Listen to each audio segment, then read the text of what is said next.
बहुत बहुत स्वागत है आप सभी का आपके अपने YouTube channel Shukla study point में। मैं शिवम शुक्ला आप सभी दोस्तों का हार्दिक स्वागत करता हूं। आज का वीडियो बहुत ही ज़्यादा महत्वपूर्ण होने वाला है। इससे पहले आपने जियोग्राफी का और भी जो है मॉडल पेपर आप लोगों ने और भी मॉडल पेपर देखे होंगे, उनमें बात करके खास करके बात की जाए तो जियोग्राफी का जो है ये वाला मॉडल पेपर आप लोगों ने देखा होगा। इससे पहले एक लिखित मॉडल पेपर आपने देखा होगा और उससे पहले भी एक मॉडल पेपर आपके समझ पड़ा हो, उसको भी देख लीजिएगा। हिंदी का ये मॉडल पेपर भी देख लीजिएगा, मोस्ट इंपॉर्टेंट है। और अभी रात के आपको बता दूं, रात के 8 बजे से मतलब कि रात के 9 बजे से आपकी क्लास कौन सी होगी, मनोविज्ञान की क्लास बीए प्रथम सेमेस्टर के छात्र छात्राओं के लिए होगी। तो इस वीडियो को जो जिन छात्र छात्राओं का मनोविज्ञान है वो इस वीडियो को जरूर देख लीजिएगा। ओके, तो ये वीडियो जो है उन छात्र छात्राओं के लिए महत्वपूर्ण है जो कि बीए प्रथम सेमेस्टर में है। अगर आप बीएससी भी कर रहे हैं, मेजर माइनर दोनों के लिए इम्पोर्टेंट है। अगर आपका सब्जेक्ट चाहे मेजर है चाहे माइनर है, आपके जो है अगर पेपर में आपके एडमिट कार्ड में जियोग्राफी लिखा हुआ है तो उसमें आप देखेंगे फिजिकल जियोग्राफी लिखा हुआ होगा। फिजिकल जियोग्राफी कहने का मतलब ये है कि भौतिक भूगोल का पेपर होता है आपका। जब आप बीए प्रथम सेमेस्टर में जियोग्राफी लेते हैं तो फिजिकल जियोग्राफी ही आपके सिलेबस फिजिकल जियोग्राफी ही पढ़ना पड़ता है। ठीक, तो ये ध्यान रखेंगे। बीए प्रथम सेमेस्टर की छात्र छात्राओं हैं तो बीए बीएससी दोनों में भूगोल आप कर सकते हैं।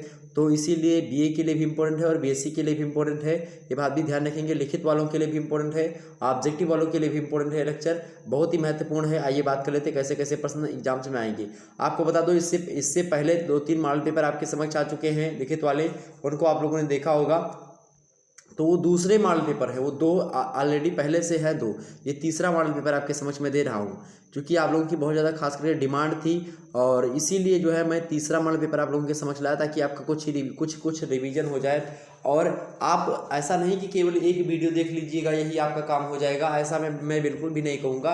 आप लोग जो है जो इससे पहले 2 मॉडल पेपर मेरे पड़े हुए हैं उनको भी देख लीजिएगा, उसमें भी हमने तमाम सारी बातें बताई हैं। आप लोगों ने इन 3-4 वीडियो को देख लिया, निश्चित तौर पर आपके एग्जाम्स में कोई भी प्रश्न ऐसा नहीं होगा जो कि हमारे मॉडल पेपर से ना फंसा हुआ होगा। तो निश्चित तौर पर आपका ये कम समय में बहुत अच्छी तैयारी हमने करवाने का एक प्रकार से तरीका सोचा कि पूरा का पूरा सिलेबस आपका और इस प्रकार कवर हो और साथ ही साथ आपका क्या हो कि एक्सपीरियंस बने कि किस किस प्रकार से प्रश्न पूछे जाते हैं और उनका उत्तर आपको कैसे देना होता है। इसको लेकर के हमने बहुत ज़्यादा विचार किया और इस प्रकार से हमने मॉडल पेपर को सॉल्व करवाने का एक प्रकार से तरीका सूझा और मैं आप लोगों के समक्ष ये कर रहा हूँ। अगर ये 3 वीडियो आप लोगों ने मात्र मेरी देख ली, 3 से 4 वीडियो बस इतने को आप लोगों ने देख लिया, निश्चित तौर पर आपके सारे के सारे डाउट्स क्लियर हो जाएंगे और बहुत ज़्यादा अंक आपकी परीक्षा में आएगा। ये वीडियो 2022, 23, 24, 25 सभी के लिए इंपॉर्टेंट है, ये बात आप ध्यान रखेंगे। ये प्रथम सेमेस्टर भूगोल जियोग्राफी भौतिक भूगोल फिजिकल जियोग्राफी का पेपर हुआ। रामबाण वीडियो है, ये मोस्ट इंपॉर्टेंट प्रश्न मतलब कि इसमें रखे गए हैं और उसके आंसर के बताने का प्रयास किया गया है। मॉडल पेपर है 2022 के लिए, लेकिन 23, 24 इन सभी के लिए परीक्षाओं के लिए इंपॉर्टेंट रहेगा।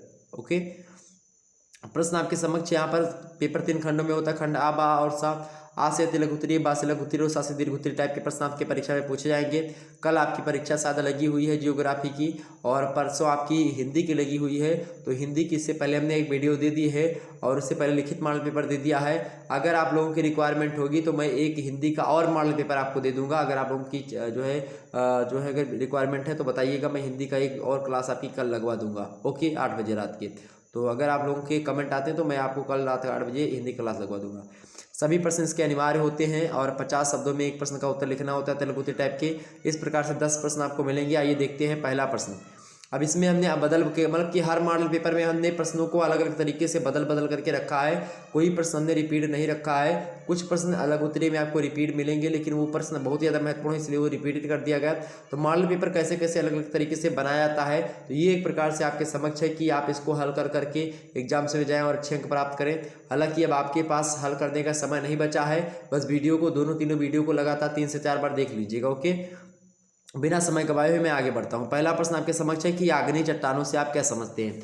आग्नेय चट्टानें होती क्या है भाई, आग्नेय चट्टान क्या होती है, तो सबसे पहले समझिए चट्टान होती क्या। चट्टान के बारे में हमने बता दिया था। चट्टान जो होती है पृथ्वी सतह का निर्माण करने वाली संरचना या रचना सामग्री को चट्टान कहा जाता है और सामान्य रूप से चट्टान शब्द का प्रयोग किसी कठोर वस्तु के लिए ही किया जाता है, किंतु भूगोल विषय में इसका प्रयोग बालू, कंकड़, मिट्टी, ग्रेनाइट इन सभी के लिए किया जाता है।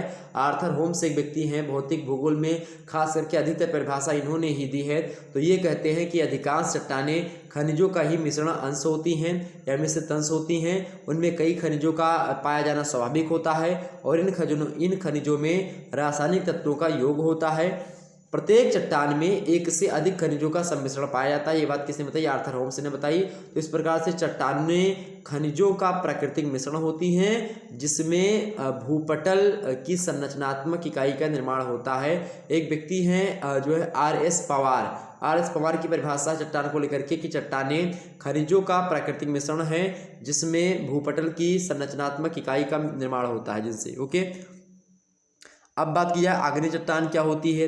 आग्नेय चट्टान की बात की जाए तो आग्नेय जो शब्द है वो लैटिन भाषा के इग्निस शब्द से किससे बना है? इग्निस शब्द से जो है ये बना है। किससे? इग्निस शब्द से बना हुआ है आपका कौन? आग्नेय जो शब्द है इग्निस शब्द से बना हुआ है। और इग्निस शब्द कौन सी भाषा का है?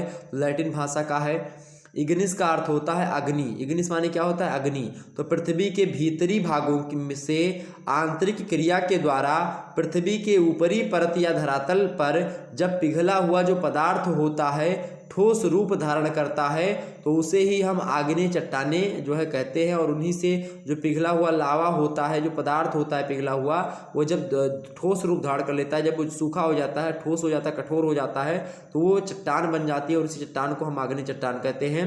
तो पृथ्वी के भीतरी भागों में मध्यवर्ती गहराई में बहुत उच्च तापमान एवं दबाव के मध्य जो पदार्थ अर्धद्रव्य अवस्था में एकत्र होते हैं उसे हम मैग्मा कहते हैं। ओके, अतः बात की जाए जब मैग्मा क्या होता है, ज्वालामुखी के मुख से बाहर आता है तो उससे जब गैसें निकल जाती हैं, तो जब गैसें निकल जाती हैं मैग्मा से तो उस जो है जो द्रव बचता है उस द्रव को हम लावा कहते हैं।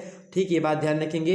तो मैग्मा और लावा के ठंडे होने पर क्या बनती हैं? आग्नेय चट्टानें बनती हैं। तो आग्नेय चट्टानों का निर्माण ज्वालामुखीयता की क्रिया के द्वारा ही होता है। ज्वालामुखी क्या है इसको लेकर के हमने जो है इससे पहले वाली वीडियो में समझा था ज्वालामुखी के बारे में। ठीक, तो क्लियर हो गई हुई बातें, क्लियर हो गई। आगे देखते हैं अगला प्रश्न। दूसरा नंबर प्रश्न आपके समक्ष है, वलन क्या होता है भाई? वलन क्या है? वलन बहुत ही अच्छा प्रश्न है। वलन क्या है?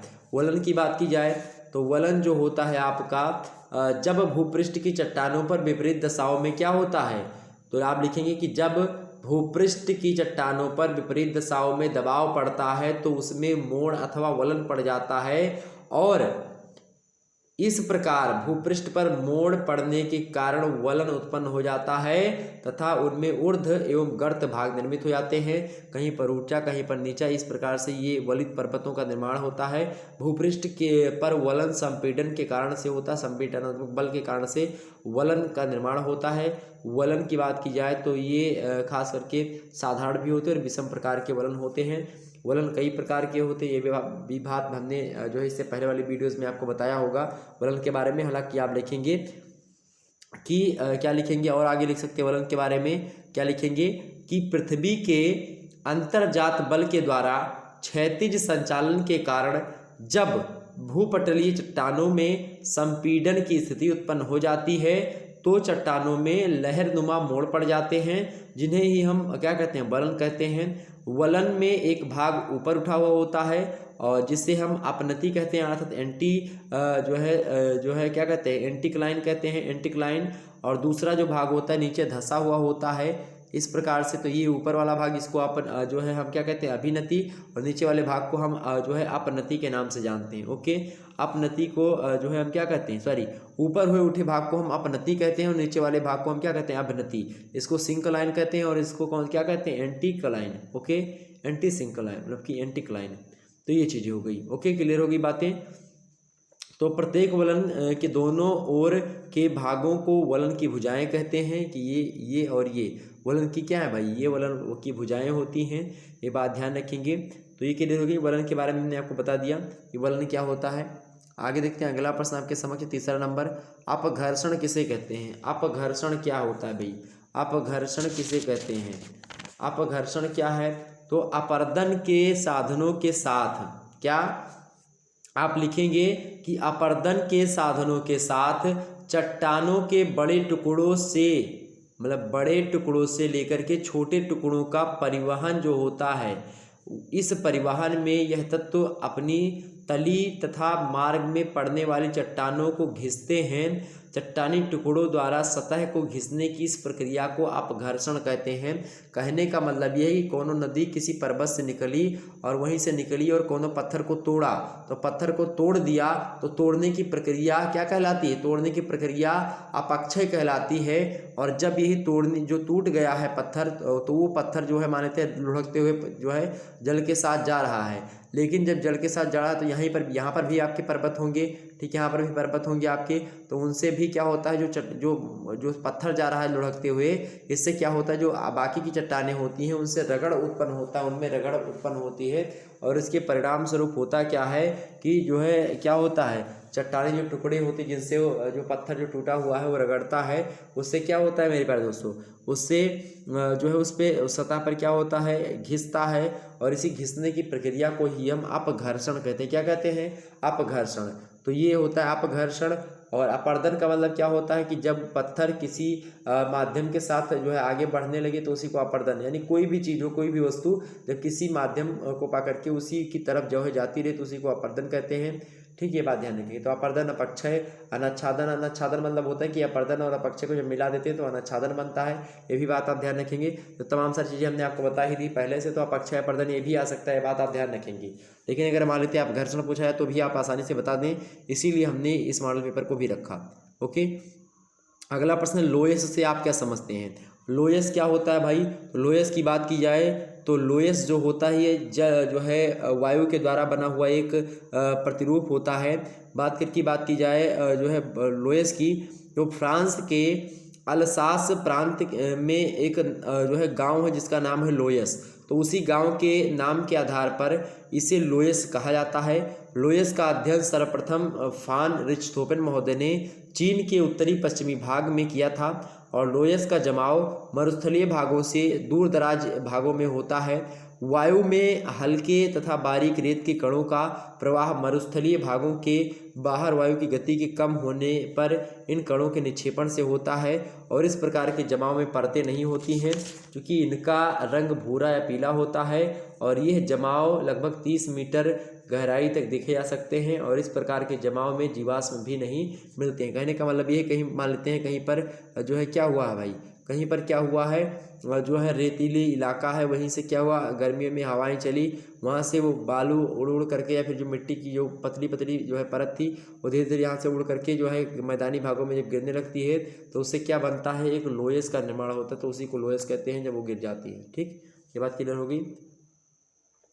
अपघर्षण तो हमने बता दिया था। अगर मान लेते हैं आपसे एग्जाम से प्रश्न पूछे कि सन्नी घर्षण क्या होता है, तो सन्नी घर्षण की बात की जाए तो जब वायु जो होती है पवन, तो जब पवन के साथ रेत कण उड़ते हैं तो वह मार्ग में पड़ने वाली चट्टानी हिस्सों को रगड़ने के साथ ही साथ स्वयं भी रगड़ खाकर घिसते रहते हैं। तो कणों के आपस में घिसने की इसी प्रक्रिया को सन्नी घर्षण कहते हैं। कोई चट्टान है, कोई हवा उड़ती हुई जा रही, बालू के कण उस हवा में है, तो या फिर कोई कंकड़ पत्थर तो यहाँ पर जाकर के टकराती है, तो इससे क्या होता है, घर्षण होता है दोनों में। और जब घर्षण होता है तो इसी घर्षण को सन्नी घर्षण कहते हैं। जब जल के द्वारा कहीं पर कोई चीज़ बढ़ा करके ले जा रही हो और उससे पत्थरों में रगड़ हो रहा हो तो उसको हम अपघर्षण कहते हैं। लेकिन जब वायु के द्वारा वही कोई चीज़ उड़ा करके ले जा रही हो कोई चीज़, तो उससे जब जो है घर्षण होता है तो उसी को सन्नी घर्षण कहते हैं। ओके, ये बात ध्यान रखेंगे। अगला प्रश्न है 5वां नंबर, जलप्रपात किसे कहते हैं? फटाफट से एक बार वीडियो को लाइक और शेयर कर दीजिए। जितने भी लोग देख रहे हो मेरे प्यारे दोस्तों, फटाफट से वीडियो को लाइक और शेयर कर दीजिएगा। इससे पहले वाले वीडियो आप लोगों ने देखा होगा, निश्चित तौर पर बड़े अच्छे लगे हुए होंगे। और ये प्रश्न आपके बच रहे थे, हमने सोचा हो सकता है आपके एग्जाम से पूछ ले जाएँ। अगर ना ही पूछे जाएँ तो आपको कुछ बता दीजिए ताकि आपको चाहे जो भी प्रश्न पूछा जाए आप कर सकें, इसीलिए हमने इस वीडियो को बनाया। ओके, जलप्रपात किसे कहते हैं भाई? जलप्रपात क्या है? जलप्रपात की बात की जाए तो जब नदी के मार्ग में कठोर चट्टान या बाधा आने से प्रपाती या लंबवत ढाल बन जाता है तो इसको हम प्रपात या फिर झरना कहते हैं। प्रपात को हम क्या कहते हैं? झरना कहते हैं। और जब इसमें जल बहता तो इसी को क्या कहते हैं? जलप्रपात कहते हैं। संयुक्त राज्य व कनाडा की सीमा पर स्थित विश्व प्रसिद्ध नियाग्रा जलप्रपात जो है सेंट लॉरेंस नदी घाटी में महान झीलों के क्षेत्र में निर्मित हुआ है। ऐसा ही झरना का ही उदाहरण है ये। और पूर्वी संयुक्त राज्य में अपलेशियन पर्वत के पूर्वी ढाल की ओर ऐसे ही क्रम में झरने पाए जाते हैं। इन्हें प्रपात रेखा के झरने भी कहते हैं। आपको बता दें कि झरना को ही जलप्रपात कहा जाता है। मान लेते हैं कहीं से जो है पर्वत है, पठार है, वहीं से कोई चीज़ तो कुल मिलाकर के झरने को ही जलप्रपात कहते हैं। जैसे मान लेते कोई पर्वत है, यहाँ पर कोई पर्वत है, ठीक है। अब यहाँ से नदियाँ, कोई नदी मान लेते बह रही है, यहाँ पर आई नदियाँ मान लेते इधर से बहते हुए निकल गई। अब मान लेते ये यहाँ पर भी कोई चोटी थी, तो इसके चोटी के सारे निकल गई। लेकिन यहाँ पर क्या हुआ, आकर के एक बैग जो है यहाँ पर कोई मैदानी भागों में प्रवेश करना हुआ, या फिर इधर से पर्वत है। अब मान लेते यहाँ से आई नदी, ये मान लेते बहती हुई आ रही है। अब यहीं पर जब एक प्रकार से डायरेक्ट गिरती हैं, जब यहीं पर घाटी में, मतलब चोटी से डायरेक्ट जब घाटी में नदियाँ गिरती हैं तो बड़े वेग से गिरती हैं, तो इसी को झरना कहते हैं, ठीक है, जलप्रपात। ओके, आगे समझते हैं। अगला प्रश्न आपके समझ 6वां नंबर है, वायुमंडलीय दाब से आपका क्या आशय है। वायुमंडलीय दाब से आपका क्या आशय है, बड़ा ही अच्छा प्रश्न है। तो वायुमंडलीय दाब क्या होता है भाई, इसको समझिए। कैसे लिखेंगे आप, क्या लिखेंगे कि वायुमंडल में पाई जाने वाली गैसें एवं अन्य तत्व भी पदार्थ ही हैं। पदार्थ में भार एवं भार के कारण दबाव की स्थिति पाई जाती है, और इसी वायुमंडलीय दबाव को संक्षेप में वायु दाब के नाम से भी जाना जाता है। और यह वायु के पदार्थ होने से उसकी भौतिक दशा की स्थिति है। वायु के विशाल विस्तार के कारण, जो कि हमारे चारों ओर हजारों किलोमीटर की ऊंचाई तक फैला है, उसमें निश्चित भार होता है। वायु में पृथ्वी की सतह तथा समुद्र तल पर प्रति वर्ग सेंटीमीटर वायु का भार 2.7 किलोग्राम पर है। एक जो है वर्ग सेंटीमीटर में अब जब जाएंगे जो है पृथ्वी की सतह तथा समुद्र तल पर, तो प्रति वर्ग सेंटीमीटर पर वायु का जो भार होता है 2.7 किलोग्राम होता है। और इसी प्रकार समुद्र तल पर 1 घन फुट वायु का भार लगभग 1.25 औंस होता है। और मनुष्य एवं सभी जीवों को वायु दाब का पता ठीक उसी प्रकार नहीं चलता है जिस प्रकार मछली को पानी के भार का पता नहीं चलता। ठीक, कहने का मतलब यहाँ पर यह है कि वायुमंडलीय दाब जो होता है, आपको मैं समझा दूँ एक सरल भाषा में, आपकी अपनी भाषा में। जैसे कि मान लेते हैं हर कोई भी वस्तु होती है उसका अपना वजन होता है, तो वायु का जो वजन होता है उसके वजन के तदुपरांत क्या होता है, वायु दाब होता है। वायु का जो दबाव होता है पृथ्वी पर पड़ता है, तो ये वायु दाब होता है। ठीक है, वायु का जो दाब होता है उसी को वायु दाब कहते हैं, विंड प्रेशर जिसको कहते हैं। ठीक, तो वायु का अपना वजन होता है, उसी वजन के कारण से प्रेशर क्रिएट होता है, दाब क्रिएट होता है, और वही दाब होता है आपका वायु दाब। ओके, आगे बढ़ते हैं। अगला प्रश्न आपके समक्ष है। अगला प्रश्न क्या है, जो है 7वां नंबर प्रश्न है, महासागरीय निक्षेप किसे कहते हैं। एग्जाम से प्रश्न पूछे कि महासागरीय निक्षेप क्या कहते हैं, तो आप क्या बताएंगे भाई, महासागरीय निक्षेप क्या होता है। तो महासागरीय निक्षेप माने होता है कचरा, कूड़ा कबाड़। ठीक है, महासागरीय माने महासागर का। ठीक, तो आप लिखेंगे अवसाद, मतलब ही जो है कूड़ा कबाड़ी होता है, अवसाद निक्षेप ये सब।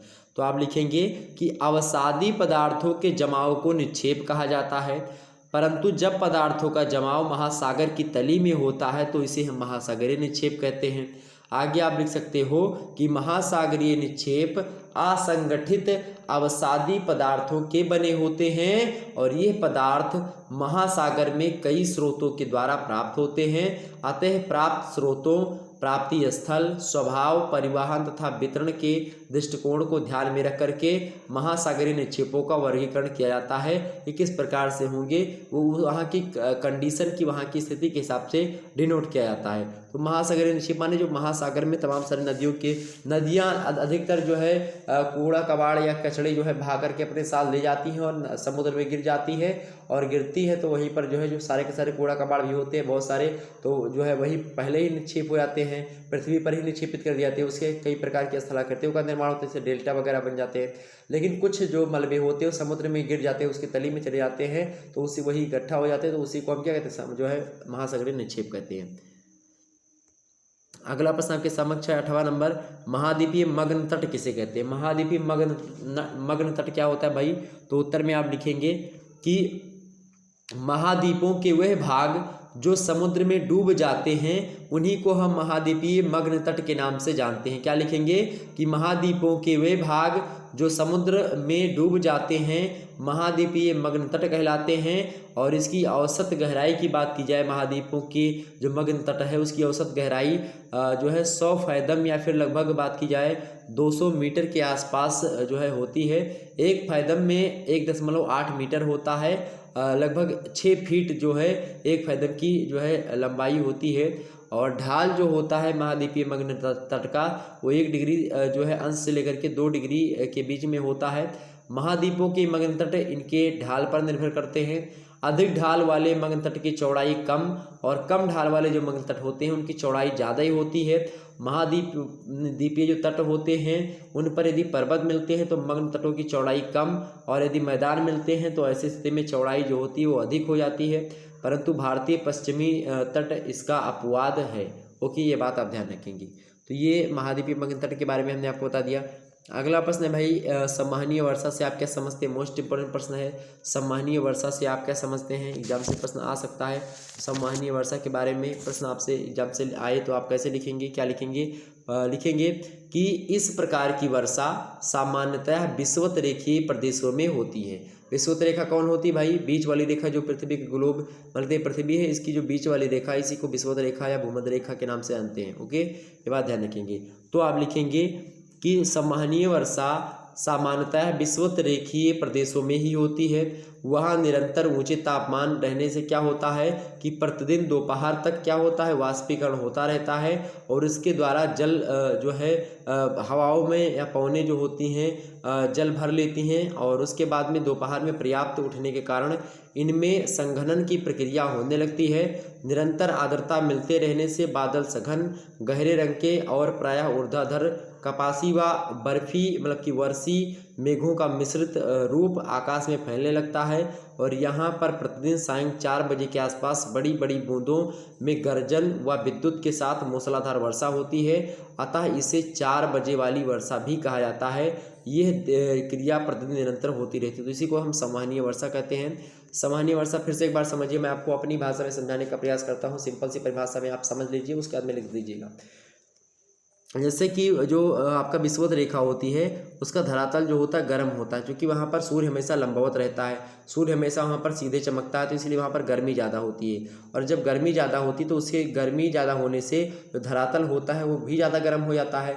और जब धरातल ज़्यादा गर्म हो जाता है मेरे प्यारे दोस्तों, धरातल में इसके संपर्क में जो आने वाली जो हवाएँ होती हैं वो भी गर्म हो जाती हैं और यही गर्म हवाएँ जो होती हैं अपने साथ और या फिर समुद्र, चूँकि विषुवत रेखा पर भी समुद्र भी हैं तो उनसे समुद्रों से क्या होता है, पानी जो होते हैं वो एक प्रकार से वाष्प के रूप में ऊपर उठ जाते हैं और जब पानी वही ऊपर चले जाते हैं और यह जो गर्म हवाएं होती हैं चूँकि हल्की हो जाती हैं तो ये गर्म हवाएं हल्की हो जाती हैं, तो इसीलिए हल्की हवाएं ऊपर उठती हैं। ऊपर उठने के बाद में क्या होता है, ऊपर ठंडी हवाएं हैं और उन्हीं ठंडी हवाओं से गर्म हवाएं जाकर के मिलती हैं और मिलने के परिणाम स्वरूप और जो वाष्पीकरण के द्वारा जो यहाँ से जो हवाएं गई हैं वह सभी की सभी हवाएं आपस में मिलती हैं। उसके बाद में संघनन होता है। संघनन का मतलब होता है कि जो हवाएं हैं जिनमें जल भरा हुआ है उनका ओस की बूंदों में परिवर्तन अर्थात जल की बूंदों में परिवर्तन होना ही जो है आपका क्या कहलाता है, संघनन की क्रिया कहलाती है। इसके परिणाम स्वरूप जहाँ 9.8 मीटर प्रति सेकंड स्क्वायर वेग से पृथ्वी का जो चुंबकत्व है उसके रडार में जो भी बादल के जो पानी होता है वो आ जाता है, तो उसी वहीं पर बारिश शुरू हो जाती है। खास करके यहाँ की बात की जाए तो यहाँ पर जो है हमेशा बारिश होती रहती है, मतलब कि साढ़े 4 बजे बारिश होती रहती है, इसीलिए इसको हम 4 बजे की वर्षा भी कहते हैं, संवहनीय वर्षा को। अगला प्रश्न आपके समक्ष 10वां नंबर, सौर परिवार के ग्रहों के नाम बताइए। सौर परिवार के ग्रहों के नाम लिखिए फटाफट से, बड़ा ही अच्छा प्रश्न पूछ लेगा, एग्जाम्स में आ सकता है। ठीक है, सौर परिवार के क्या लिखना है भाई, सौर परिवार के आप जो है सौर परिवार के आपको जो ग्रह हैं उनके बारे में आपको बताना है यहाँ पर। तो क्या लिखेंगे सौर परिवार के ग्रहों के बारे में? सबसे पहले बात की है सौरमंडल की, तो हमारी आकाशगंगा की जो है वो सर्पिल भुजाएं हैं जो कि दूर दूर तक फैली हुई हैं और इन्हीं में से एक भुजा में हमारा सौरमंडल भी है और आकाशगंगा के केंद्र से लगभग 30,000 से 33,000 प्रकाश वर्ष की दूरी पर जो है एक कोने में हमारी आकाशगंगा स्थित, मतलब कि हमारा जो सौरमंडल है वो स्थित है। सूर्य तथा इसके चारों ओर परिक्रमा करते हुए पृथ्वी सहित जो और अन्य 8 ग्रह हैं वो भी यहाँ पर हैं। क्षुद्र के मतलब कि क्षुद्र ग्रह कुछ हैं, कुछ उपग्रह हैं, कुछ उल्काएँ हैं, कुछ धूमकेतु हैं, इसे मिलकर के सौरमंडल का निर्माण करते हैं। सौरमंडल या सौर परिवार एक ही बात है। सौरमंडल का जो प्रधान है वो कौन सा भाई, सूर्य होता है। प्रधान जो ग्रह है वो कौन सा है, सूर्य है। ये सौर परिवार का मुखिया होता है। सूर्य एक छोटा सा तारा है जो कि आकाशगंगा के केंद्र से आधुनिक गणना के अनुसार लगभग 32,000 प्रकाश वर्ष की दूरी पर जो है स्थित है। तो सूर्य कौन है भाई, सूर्य मुखिया होता है। तो ये बात क्लियर होगी आपकी। आगे हम इसके बारे में एक वीडियो सेपरेटली हमने सौर परिवार के बारे में बनाई है, अगर आपको समय हो तो उसको देख लीजिएगा। बाकी आप लोग थोड़ी थोड़ी जानकारी लेते रहें। और दूसरा जो ग्रह है आपका, मतलब कि पहला ग्रह कौन सा है सूर्य से सबसे नज़दीक, उसका नाम है आपका बुध। पहला ग्रह होगा आपका बुध। बुध जो है सौरमंडल का सबसे छोटा ग्रह है। इसका व्यास 4878 किलोमीटर है। इसकी सूर्य से दूरी 5.79 करोड़ किलोमीटर के आसपास है। और इसका अक्ष पर अपने घूर्णन करता है 58.65 दिन में। और सूर्य के चारों ओर जो परिक्रमा करता है ये 88 दिनों में करता है। और दिन का अधिकतम तापमान यहाँ पर 480 डिग्री सेल्सियस होता है। और रात में यही तापमान जो है यहाँ पर -180 डिग्री गिर जाता है, इसीलिए यहाँ की रातें जो होती हैं बर्फीली होती हैं। बुध का अपना कोई उपग्रह भी नहीं है, ये बात ध्यान रखेंगे। यहाँ प्रतिदिन सूर्योदय से 2 घंटे पहले सूर्य उदय हो जाता है और इसे भोर का तारा भी कहते हैं। किसको? जो है बुध को। और तीसरी जो है दूसरा जो ग्रह आपका होता है शुक्र। और शुक्र की बात की जाए तो शुक्र सबसे चमकीला ग्रह है, क्योंकि इसके चारों ओर वायुमंडल है जो कि सूर्य के प्रकाश को परावर्तित करता है। और आकार और भार में यह पृथ्वी के एकदम बराबर है, इसीलिए इसको पृथ्वी की जुड़वा बहन भी कहा जाता है, ये बात भी ध्यान रखेंगे। और इसका व्यास बात की जाए तो 12,104 किलोमीटर के आसपास है। सूर्य से इसकी दूरी लगभग 10.82 करोड़ किलोमीटर के आसपास है। अपनी दूरी पर ये 23 घंटे 21 मिनट में पूरे का पूरा चक्कर लगा लेता है एक। और शुक्र की सतह पर उथले क्रेटर, बड़े ज्वालामुखी, कुछ भ्रंश घाटियाँ और कुछ गर्त भी दिखाई पड़े हैं, ये बात ध्यान रखेंगे। इसकी सतह का औसत तापमान कितना होता है? 427 डिग्री सेल्सियस होता है। तो आपसे पूछेगा एग्जाम से कि सबसे गर्म ग्रह कौन सा है, तो शुक्र ही है। ओके। तीसरा जो ग्रह आता है उसका नाम है पृथ्वी। तो मानव के निवास करने का एकमात्र ग्रह यही है पृथ्वी। सूर्य से इसकी औसत दूरी कितनी है? 14.96 करोड़ किलोमीटर की है। इसका पृथ्वी का व्यास 12,756 किलोमीटर का है। इसका अपने अक्ष पर घूर्णन लगभग बात की जाए तो 23.96 घंटे है। और सूर्य की चारों ओर परिक्रमा का जो समय है 365 दिन। और उसमें 25 मतलब कि एक प्रकार से 1/4 अर्थात 365.25 दिन जो है इसका परिक्रमण काल, अर्थात एक साल जो आपका लगता है, उसके बाद में और भी जो है 25 मतलब कि 2.5 365.25 दिन में पूरी की पूरी परिक्रमा करती है पृथ्वी सूर्य का। और पृथ्वी का घनत्व 5.24 है। और अधिकांश मतलब कि अधिकतम तापमान यहाँ का 59 डिग्री सेल्सियस के पास रहता है। और इसका एक उपग्रह है जिसका नाम चंद्रमा है। ओके। और जो आपका चौथा है आपका उपग्रह, उसका क्या नाम है भाई? चौथा जो उपग्रह है आपका उसका क्या नाम है? मंगल। उसका क्या नाम है भाई? मंगल है। मंगल की बात की जाए तो मंगल पृथ्वी का निकटतम ग्रह है। और आकाश में मंगल ग्रह लाल तारे के समान चमकता हुआ दिखाई पड़ता है। और इस प्रकार से जो है मौसम यहाँ का अत्यधिक परिवर्तनशील होता है। कई सारी बातें हैं। पांचवा जो है आपका उसका नाम है बृहस्पति। बृहस्पति सौरमंडल का सबसे बड़ा ग्रह माना जाता है। और इसका व्यास लगभग 1,42,800 किलोमीटर के आसपास है। और सूर्य से इसकी दूरी 77.83 किलोमीटर मतलब कि करोड़ किलोमीटर के आसपास है। और कई सारी बातें हैं यहाँ पर जो है वायुमंडल है जिसमें आपकी हाइड्रोजन और हीलियम गैसें जो है ज़्यादा मात्रा में इसमें पाई जाती हैं।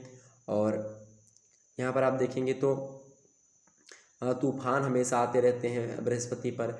बृहस्पति पर भी शनि की तरह वलय हैं। और इसके बृहस्पति के 16 उपग्रह हैं। ओके, अभी तक पहचान की जा चुकी है। उसके बाद में आपका शनि ग्रह छठवां।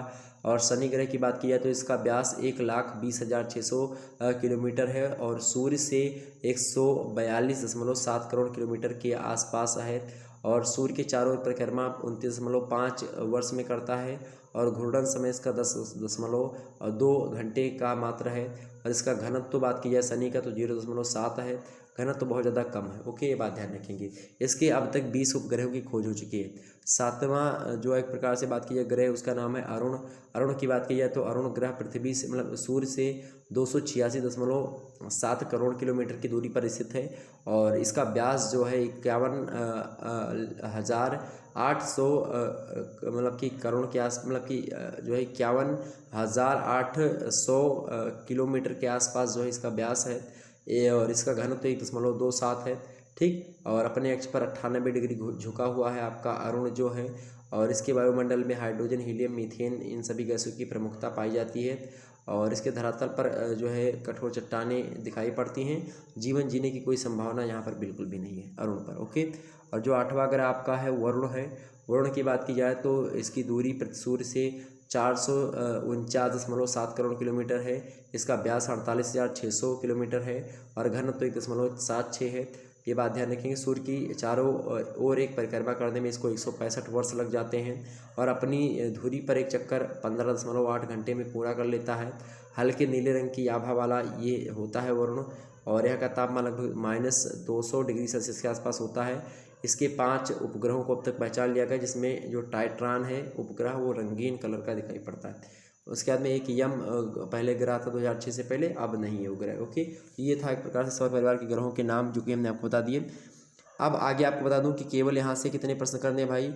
तो यहाँ पर आपको बता दूं कि केवल यहाँ से जो है आपको 5 प्रश्न करने हैं खंडवा से, जो कि लघुत्तम टाइप के होंगे और 200 शब्दों में आपको इन प्रश्नों के उत्तर लिखने हैं। अब आपको बता दें कि इन प्रश्नों के उत्तर अगर आपके सीरीज में है तो पढ़ लीजिएगा, अगर नहीं तो कोई दिक्कत की बात नहीं है। आप जो है आसानी से सारी चीज़ें कर सकते हैं। आप जो मेरी दो वीडियो इससे पहले अवेलेबल है उनको देख लीजिएगा, दो तीन वीडियो अवेलेबल है उनको देख लीजिएगा, मोस्ट इंपॉर्टेंट है वो हो जाएगा। अब यहाँ से केवल आपको बता दें कि इन प्रश्नों के आप पढ़ लीजिएगा। मैं अब इसको अगर आपको बताऊंगा तो समय हो जाएगा ज़्यादा और वीडियो बड़ा लंबा हो जाएगा और मेरे पास उतना समय नहीं था, लेकिन फिर भी हमने सोचा कि कुछ बातें आपको बता दी जाए ताकि आप चलते चलते कुछ ना कुछ जानकारी अवश्य ग्रहण कर लें। ओके, तो भाई अगला प्रश्न आपके समक्ष है कि ज्वार की उत्पत्ति संबंधी किसी एक सिद्धांत का उल्लेख कीजिए कि ज्वार भाटा उत्पन्न होता है सागरों में, महासागरों में, तो वो क्यों उत्पन्न होता है। इससे संबंधी तमाम सारे सिद्धांत दिए गए हैं, उनमें से किसी एक सिद्धांत के बारे में आपको बताना है यहाँ पर 200 शब्दों में। अगला प्रश्न आपको दिया गया है, तीसरा नंबर देखेंगे कि महासागरीय धाराओं के उत्पन्न होने के प्रमुख कारणों का उल्लेख कीजिए। अगर आपकी सीरीज में मिलता है तो पढ़ लीजिएगा, बाकी कोई दिक्कत नहीं है। महासागरीय धाराओं के उत्पन्न होने के कई कारण हो सकते हैं, तो यही आपसे पूछा गया है। मेरे पास उतना टाइम नहीं, मैं आपको बता देता, उसके लिए बहुत बहुत माफ़ी चाहेंगे। बहुत ज़्यादा सिचुएशन हमारे यहाँ की बहुत ज़्यादा बेकार है। आप लोग समझते हैं कि आप इस समय जो है हमारे घर पर खास करके बहुत ज़्यादा जो है बहुत ज़्यादा समस्याएं हैं, बहुत ज़्यादा प्रॉब्लम चल रही हैं, इसलिए मैं आपको पूरा का पूरा नहीं बता सकता। और इस समय आप देख भी रहे होंगे कि ज़्यादा वीडियो बहुत में इको हो रहा होगा, वीडियो सही तरीके से नहीं आ पा रही है आपके समक्ष, ना क्वालिटी सही दे पा रहा हूँ, तो इसके कई सारी समस्याएं हैं। जैसी समस्याएं जो है सॉल्व होती हैं, मैं आपको जो है अच्छी क्वालिटी में, अच्छी वॉइस क्वालिटी भी होगी और आपको जो है बोर्ड पर पढ़ाने का प्रयास करूंगा। अभी कुछ हमारे पास बहुत ज़्यादा समस्याएं चल रही हैं, सिचुएशन अभी सही नहीं है, इसीलिए आपको इस तरीके से मैं पढ़ा रहा हूं। और इन सभी प्रश्नों के मैं उत्तर आपको बताता, लेकिन मेरे पास समय भी नहीं है और गांव में जो है यहीं पर हूँ तो बहुत ज़्यादा कुत्ते भौंकते रहते, कम से कम 8-10 कुत्ते 15 कुत्ते हैं, तो वो इतना भौंकते हैं। जब भी वीडियो बनाने बैठोगे तब कम से कम 10-12 बार तो जो है वो यही करेंगे, मतलब भौंकेंगे, उनका और कोई कार्य नहीं है। तो ये आप सोचिए, बस यही मेरी समस्या ये है पहली, और भी तमाम सारी समस्याएं हैं। तो अभी आप लोगों के से जो है बहुत बहुत माफ़ी चाहेंगे, तो इसलिए इस प्रश्न का उत्तर मैं आपको अभी जो है डिटेल से नहीं बता सकता। बाकी आपके इससे पहले हमने जो 3-4 वीडियो 5 वीडियो दिए हुए हैं ज्योग्राफी के मॉडल पेपर, उनको आप लोग देख लेंगे, निश्चित तौर पर आपका काम हो जाएगा और आपका एक भी प्रश्न छूटेगा नहीं। मैं इसी स्क्रीन पर लिख दे रहा हूं कि आपका एक भी प्रश्न एग्जाम्स में छूटेगा नहीं। जितना हमने पढ़ा दिया है अभी तक, उतना अगर आप लोगों ने देख लिया, निश्चित तौर पर आपका एक भी प्रश्न नहीं छूटेगा। ओके, ये बात ध्यान रखेंगे आप लोग। बस अब जो है जो भी पढ़ा हुआ है, आप लोग जो वीडियो पढ़ी हुई है उनको देख लीजिएगा। पुरानी वीडियो जो अभी हमने जो है 2 दिन पहले आपके समक्ष दी है उसको देख लीजिएगा, और उससे 2 दिन पहले 3 दिन पहले हमने एक लिखित मॉडल पेपर दिया था उसको देख लीजिएगा, और उससे पहले भी एक मॉडल पेपर हमने दिया है उसको भी देख लीजिएगा। अगर आपको नहीं उसको देखना है तो आप 2 वीडियो देख लीजिएगा, हो जाएगा आपका काम। आप परेशान मत होइए बिल्कुल भी, ठीक है। चलिए आगे देखते हैं। अगला इंपॉर्टेंट प्रश्न आपको कौन सा हो सकता है, तापमान की विलोमता या व्युत्क्रमण का क्या अर्थ है। ये भी मोस्ट इंपॉर्टेंट प्रश्न है, एग्जाम्स में हो, मतलब क्या कि अगर उसमें है तो पढ़ लीजिए, बाकी कोई दिक्कत की बात नहीं आपकी। बाकी ये चक्रवात एवं प्रतिचक्रवात को स्पष्ट करते हुए उष्णकटिबंधीय मतलब कि जो उत्पत्ति है उष्णकटिबंधीय चक्रवात की, वो कैसे, ये सिद्धांत बताइए। और अगला प्रश्न आपसे पूछा सकता है एग्जाम्स में, प्रश्न कौन सा है भाई, प्रश्न कौन सा, अगला प्रश्न आपके समक्ष है 6वां नंबर, सागरीय जल के अपरदन से बनी प्रमुख स्थलाकृतियों का वर्णन कीजिए, मोस्ट इंपॉर्टेंट है। अगला प्रश्न है भौतिक भूगोल के अर्थ को स्पष्ट कीजिए, ये तो बहुत ही ज़्यादा महत्वपूर्ण प्रश्न है। अगला प्रश्न देखेंगे, विश्व में प्रमुख वायु दाब पेटियों का नामोल्लेख कीजिए, मोस्ट इंपॉर्टेंट प्रश्न। अगला प्रश्न है सामान्य अपरदन चक्र क्या है, स्पष्ट कीजिए, ये भी मोस्ट इंपॉर्टेंट प्रश्न है। तो इनको दोनों को तो जरूर पढ़ लीजिएगा आप। और उसके ऊपर वाला जो भौतिक भूगोल की अर्थ परिभाषा है, तो ये ओके। अगला प्रश्न दीर्घवृत्तीय टाइप के आपके यहाँ सामने आएंगे। इनमें से केवल 2 प्रश्न आपको करने होंगे। खंड सा होगा जो कि दीर्घवृत्तीय टाइप का होगा, बृहस्पति उत्तरीय। एक प्रश्न का उत्तर आपको 500 शब्दों में लिखना होगा। आप देखेंगे प्रवाल, पहला प्रश्न है दीर्घवृत्तीय का, प्रवाल भित्तियों, मतलब 4 प्रश्न दिए होंगे, 4 में से केवल 2 करने होंगे ओके। हमने यहाँ पर 5 प्रश्नों को रखा है। प्रवाल भित्तियाँ कितने प्रकार की होती हैं, उनकी उत्पत्ति के संबंध में विभिन्न विचारों का संक्षेप में जो वर्णन कीजिए। बढ़िया प्रश्न है। तो प्रश्नों के उत्तर को आप पहले क्या लिखना होना चाहिए। अब उत्तर जब दीर्घ-उत्तरीय प्रश्न लिखें, जैसे कि मान लीजिए ये प्रश्न आपसे पूछा गया प्रवाल भित्तियाँ कितने प्रकार की, तो सबसे पहले आप प्रवाल भित्तियाँ लिखेंगे, प्रवाल भित्तियों के प्रकार आप उसमें लिखेंगे, प्रवाल भित्तियों के प्रकार बताइए। उसके बाद में आप क्या लिखेंगे कि प्रवाल भित्ति जो है मतलब प्रवाल भित्तियों की जो है उत्पत्ति के संबंधित विभिन्न विचार आप हेडिंग डालेंगे, उसके बाद में लिखेंगे ओके। अगला प्रश्न आपके समक्ष 11वां नंबर, पृथ्वी की संरचना से संबंधित विभिन्न संकल्पनाओं का वर्णन कीजिए। ये भी बढ़िया प्रश्न आपके समक्ष है, तो ये भी प्रश्न एग्जाम से पूछा सकता है। सबसे पहले जो भी प्रश्न में जितने भी पार्ट पूछे गए उन सभी पार्ट का उत्तर आपको लिखना होगा। जैसे पृथ्वी की संरचना के बारे में आपको सबसे पहले बताना है, उसके बाद में उससे संबंधित जो विभिन्न संकल्पनाएँ दी गई हैं पृथ्वी की संरचना से, उसके बारे में आपको समझाना है ओके। अगला प्रश्न आपके समक्ष है 12 नंबर प्रश्न देखेंगे कि अफवाह प्रतिरूप क्या है, इसके प्रमुख प्रकारों का सचित्र वर्णन कीजिए। क्या अफवाह प्रतिरूप क्या है, इसके प्रमुख प्रकारों का सचित्र वर्णन कीजिए। तो सबसे पहले आप अफवाह प्रतिरूप का अर्थ बताएंगे, उसके बाद में परिभाषा बताएंगे, उसके बाद में हेडिंग डालेंगे कि अफवाह प्रतिरूप के प्रमुख प्रकार, ठीक, और उसके बाद में प्रमुख प्रकार बता करके अफवाह प्रतिरूप का चित्र भी आपको बता करके समझा देना है। अगला प्रश्न 13वां नंबर प्रश्न एग्जाम से आ सकता है, ये जरूर पढ़ लीजिएगा मेरे प्यारे दोस्तों। भूकंप से आप क्या समझते हैं, भूकंप के प्रमुख प्रकारों को बतलाइए। सबसे पहले भूकंप का अर्थ परिभाषा ही बता दीजिएगा, उसके बाद में इसके प्रमुख प्रकार बता दीजिएगा ओके। अगला प्रश्न है आपके समझ 14वां नंबर, क्या है कि भू संतुलन सिद्धांत से आप क्या समझते हैं। और प्राट और इयरी महोदय ने इस सिद्धांत को किस प्रकार से प्रतिपादित किया है, ये भी आपका इंपॉर्टेंट है, लेकिन इतना ज़्यादा ये इंपॉर्टेंट नहीं है जितना ज़्यादा आपका क्या भू संतुलन के बारे में पढ़ लीजिएगा। चाहे ऑब्जेक्टिव मतलब कि आती लघु उत्तरी में तो प्रश्न आ ही जाएगा भू संतुलन को लेकर के, लेकिन आपको बता दें कि जैसे कि जो कोबर का भूसंतति सिद्धांत है वो ज़्यादा फेमस है। हमने जो है इससे पहले वाली जो वीडियो बताई थी उसमें हमने कोबर का भूसंतति सिद्धांत बता दिया था। और वेगनर का जो महाद्वीपीय विस्थापन का सिद्धांत है कि जो वेगनर का महाद्वीपीय सिद्धांत यही है कि जैसे कि पहले पृथ्वी थी उसमें केवल एक जो सागर था और एक जो है द्वीप था। एक जो द्वीप था उसका नाम था पैंजिया और जो आपका सागर था पैंथालासस था। बाद में इन दोनों में क्या हुआ, बीच में एक सकरी जलराशि बनी, उससे दरार पड़ी, उसका नाम था तेथिस जो है भूसंतति, मतलब कि टेथिस सागर। और टेथिस सागर से 2 स्थलखंड अलग हुए, एक का नाम जो है गोंडवाना लैंड, एक का नाम अंगारा लैंड। और अंगारा लैंड को ही लारेशिया के नाम से जाना जाता था। ऊपर वाला लारेशिया कहला, नीचे वाले सबकी गोंडवाना लैंड। फिर गोंडवाना लैंड से आपके अफ्रीका हुए और दक्षिणी भारत आपका हो गया।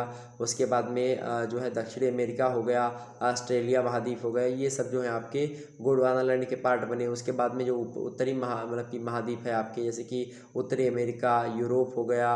और उसके बाद में आपका जो एशिया महाद्वीप का पूरा भाग, तो ये तमाम सारे के सारे भाग आप कौन से भाई, ये सब आपके लारेशिया से जो है उत्पन्न हुए हैं ओके। तो ये बात क्लियर हो गई आपकी।